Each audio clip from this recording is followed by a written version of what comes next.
Assalamualaikum warahmatullahi wabarakatuh. Salam Om Swastiastu, Namo Buddhaya, salam sejahtera bagi kita semua. Baik, perkenalkan kami dari kelompok 8. Di sini akan mempresentasikan hasil penelitian jurnal kami mengenai visualizing Adidas and Nike customer segments using K-means clustering.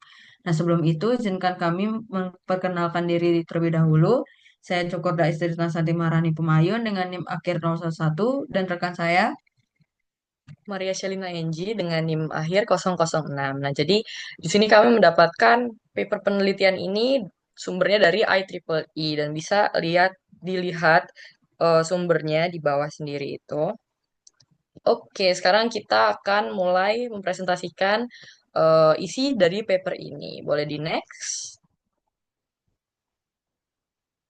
Oke, jadi di sini latar belakangnya para peneliti itu memulai penelitian ini karena industri pakaian dan sepatu olahraga terus mengalami pertumbuhan pesat di seluruh dunia dan menjadikan ini sebagai sebuah sektor yang sangat kompetitif. Nah, dua merek besar yakni Adidas dan Nike saling bersaing dalam menarik perhatian konsumen melalui berbagai inovasi produknya, strategi pemasaran, dan penetapan harga yang dinamis.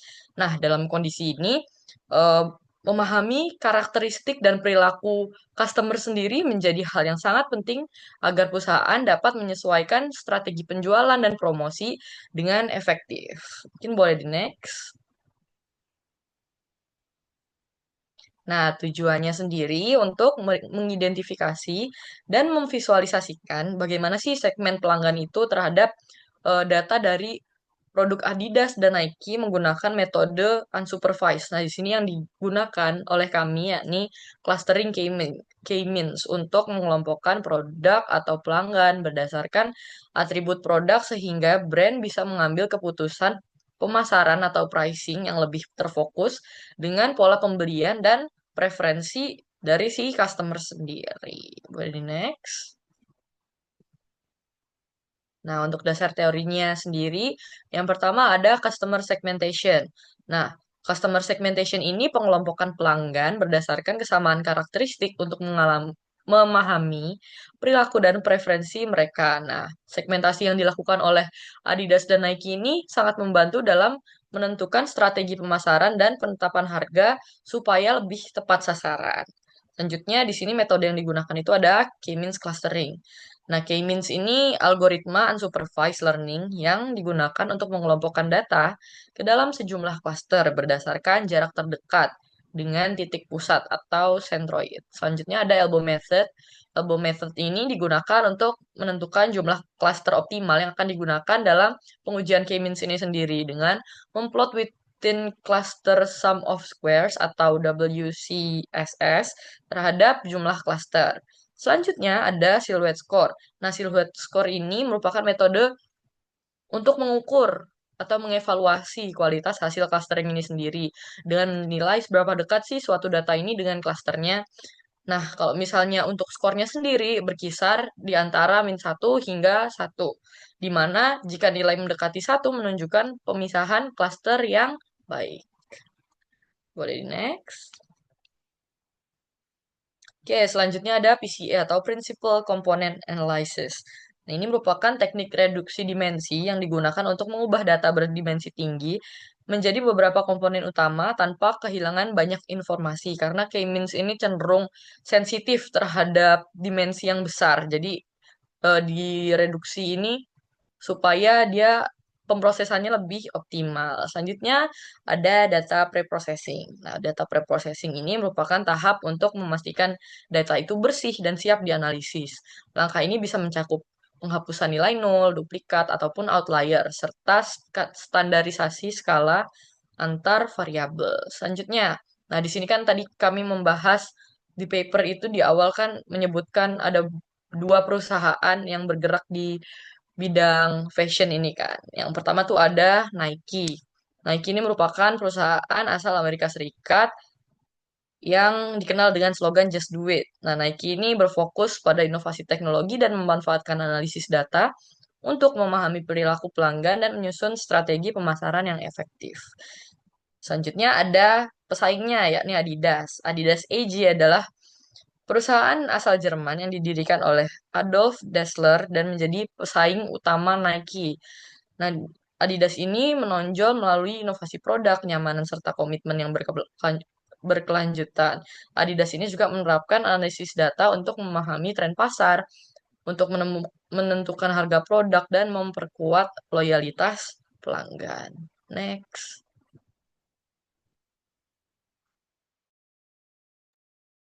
Baik, jadi sekarang kita lanjut untuk membahas metodologi yang digunakan. Dan yang pertama itu ada dataset.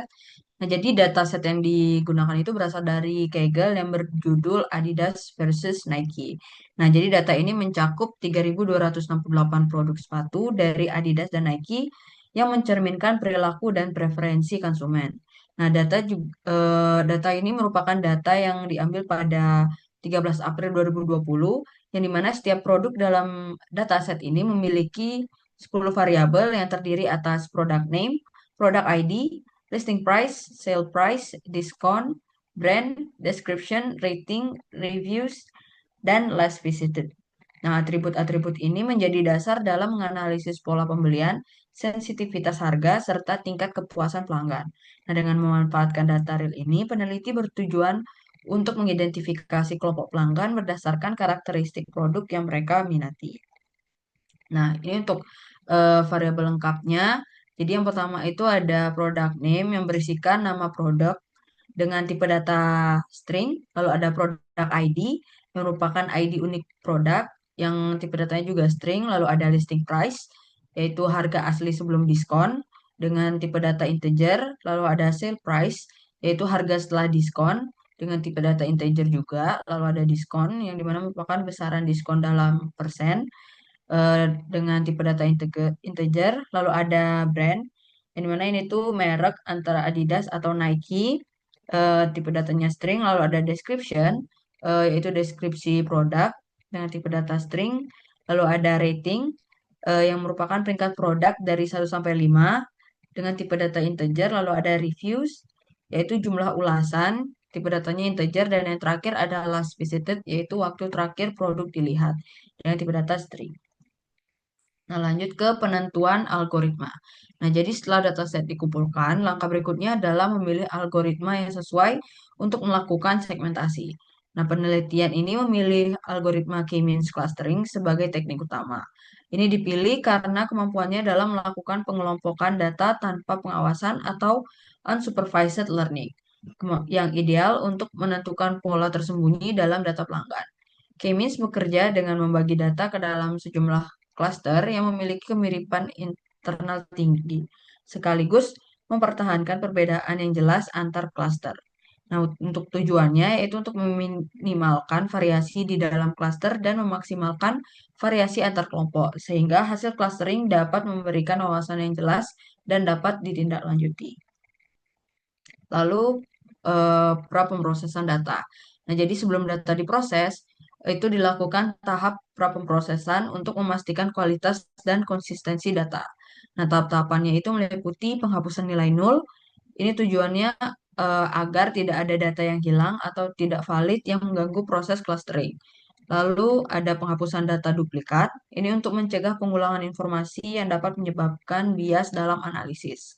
Yang ketiga ada penghapusan outlier, yaitu nilai ekstrim yang dapat mempengaruhi akurasi model. Dan yang keempat ada penyempurnaan format data. Ini seperti penyesuaian tipe data dan struktur atribut agar data siap digunakan dalam pemodelan. Lalu ada eksplorasi awal dan korelasi. Nah, ini di sini dibuat heatmap korelasi antar atribut yang dimana hasil utamanya yaitu listing price dan sale price memiliki korelasi paling kuat yang dimana artinya variabel ini bergerak beriringan dan memberi informasi kuat untuk membedakan produk atau segmen. Karena itu, penulis menekankan kedua fitur ini pada tahap clustering. Lalu ada reduksi dimensi pada PCA. Nah, di sini menerapkan PCA, Principal Component Analysis, untuk mereduksi dari dimensi asli. Nah, jadi di jurnal itu menyebutkan 5 dimensi menjadi 2 dimensi agar mudah divisualisasikan.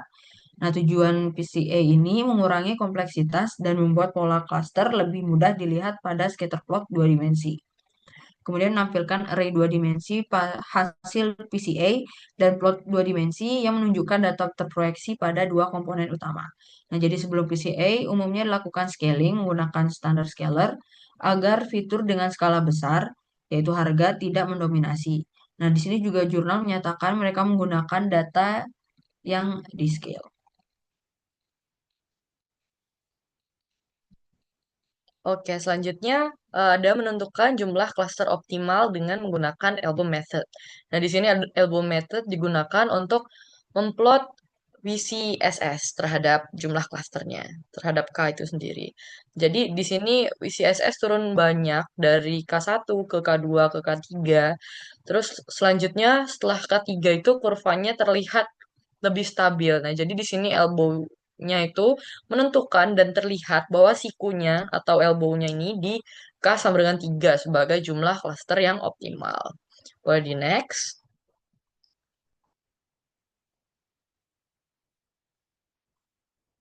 Selanjutnya ada implementasi K-means. Nah, dengan hasil K sama dengan 3 yang ditentukan dari elbow method tadi, kita bisa menggunakan algoritma algoritma K-means buat mengelompokkan atau mengcluster data ini menjadi 3 cluster. Nah, jurnal ini menampilkan output berupa centroid dan cluster assignment serta plot hasil clustering.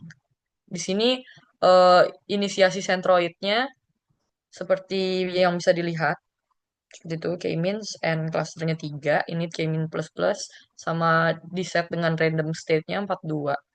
Nah, selanjutnya pada fitur yang dipilih listing price, sales price atau komponen PCA dua dimensi serta kita bisa meriksa lagi k-means cluster, center dan k-means labelnya apakah sudah sesuai apa belum.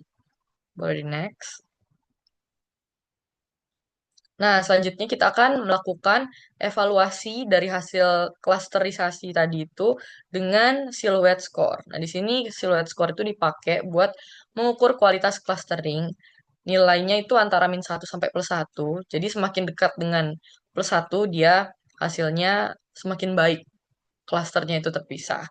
Di sini hasil evaluasi menunjukkan model performing optimally. Jurnal ini menyebutkan skor itu memadai, meskipun nilai numeriknya tidak selalu diekspos rinci. Di situ visualisasinya ada scatter plot cluster dan silhouette plot. Selanjutnya cluster ini kalau misalnya terpisah hasilnya berarti ada kelompok produk atau pelanggan dengan sifat harga yang berbeda dan bisa ditarget oleh strategi berbeda. Boleh di next. Baik, selanjutnya di sini ada hasil dan pembahasan. Nah, jadi yang pertama itu ada heat map. Di sini merupakan graphical representation of correlation between data attributes with heat map. Nah, jadi heat map ini menunjukkan hubungan antar fitur numerik, yaitu listing price, sale price, discount, rating, dan reviews. Nah, beberapa poin penting yang dapat diambil yaitu antara diskon dan sale price. Nah, di sini korelasinya negatif kuat, yaitu sebesar -0,63, yang dimana artinya produk dengan harga jual tinggi cenderung memiliki harga diskon yang lebih rendah. Lalu, diskon hanya memiliki korelasi lemah terhadap fitur lain yang menandakan variasi diskon tidak sepenuhnya tergantung pada harga atau rating. Dan yang terakhir itu rating dan reviews berkorelasi positif lemah, yaitu 0,13, yang artinya semakin banyak ulasan, sedikit meningkatkan kemungkinan rating tinggi, tetapi tidak signifikan. Nah, lalu yang kedua di sini ada data reduction using PCA. Nah, jadi PCA itu mereduksi 5 fitur menjadi dua komponen utama, yaitu fitur X dan fitur Y. Ini untuk mempermudah visualisasi cluster. Nah, setiap titik data itu mewakili produk sepatu dengan nilai yang sudah distandarisasi. Nah, variasi utama data itu misalnya kombinasi harga, diskon, dan rating itu berhasil direpresentasikan ke dalam dua dimensi ini. Nah, untuk proyeksi PCA itu memungkinkan analisis visual distribusi data, memperlihatkan apakah sepatu Adidas dan Nike memiliki karakteristik yang terpisah atau saling tumpang tindih. Lalu yang ketiga di sini ada eh, grafik elbow method. Nah, jadi ini obtain information in determining the optimal number of cluster with the elbow method. Nah, jadi grafik within cluster sum of squares atau WCSS ini menurun tajam hingga eh, di K3. Ini kemudian kembali melandai. Berdasarkan metode siku atau elbow, jumlah cluster optimal itu adalah 3. Nah, data sepatu Adidas dan Nike ini secara alami terbagi menjadi 3 kelompok utama berdasarkan kesamaan harga, diskon, rating, dan ulasan. Nah, selanjutnya ada K-means clustering. Nah, K-means ini diterapkan dengan 3 cluster berdasarkan hasil PCA. Nah, contoh hasil pada gambar di samping. Nah, contoh hasilnya itu pada gambar di samping. Nah, gambar di samping ini mengartikan setiap sepatu masuk ke dalam salah satu dari 3 cluster. Antara 0, 1, atau 2, sesuai kemiripan atribut numeriknya. Nah, algoritma ini berhasil mengelompokkan produk ke dalam 3 kategori gaya atau tipe harga yang berbeda. Dan untuk visualisasi yang terakhir, itu ada cluster visualization. Nah, jadi visualisasi hasil clustering ini terbagi menjadi cluster 0, 1, dan 2. Untuk cluster 0 itu dengan warna merah terpusat di kanan bawah yang dimana mengartikan bahwa kemungkinan produk dengan harga tinggi dan diskon lebih kecil. Lalu untuk cluster 1 itu yang warna biru itu terpusat di kiri bawah yang dimana kemungkinan produk harga rendah atau diskon besar mungkin kategori budget friendly. Dan yang ketiga itu ada cluster 2 dengan warna hijau. Itu terletak di bagian atas, yang dimana mengartikan produk mid-range dengan keseimbangan antara harga, diskon, dan rating. Dan untuk titik hitam ini merupakan sentroid yang mewakili rata-rata karakteristik tiap kelompok. Nah, secara visual, model K-means dengan K sama dengan 3 ini berhasil memisahkan data menjadi 3 segmen pasar utama. Yang pertama itu ada premium segment, cluster 0, yang dimana bukan produk mahal, eksklusif, dan sedikit diskon.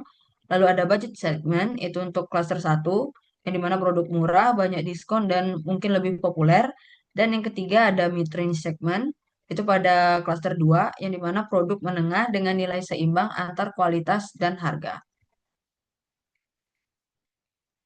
Oke, dari visualisasi yang sudah ditampilkan sebelumnya, kita dapat menyimpulkan bahwa algoritma K-means clustering ini berhasil digunakan untuk mengelompokkan data sepatu Adidas dan Nike menjadi 3 kelompok berdasarkan kesamaan ciri produknya.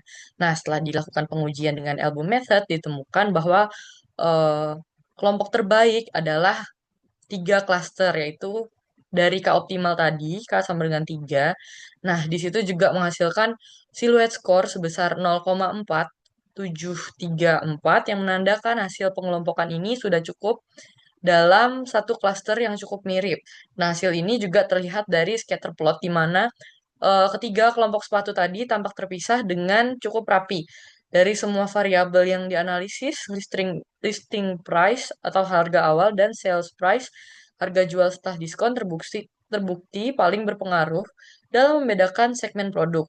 Kesimpulannya, hasil penelitian ini dapat membantu Adidas dan Nike dalam menyusun strategi pemasaran dan penetapan harga yang lebih tepat karena kini bisa menentukan kelompok produk atau pelanggan mana yang harus menjadi fokus utama. Mungkin sekian presentasi dari kelompok kami. Mohon maaf jika ada salah kata.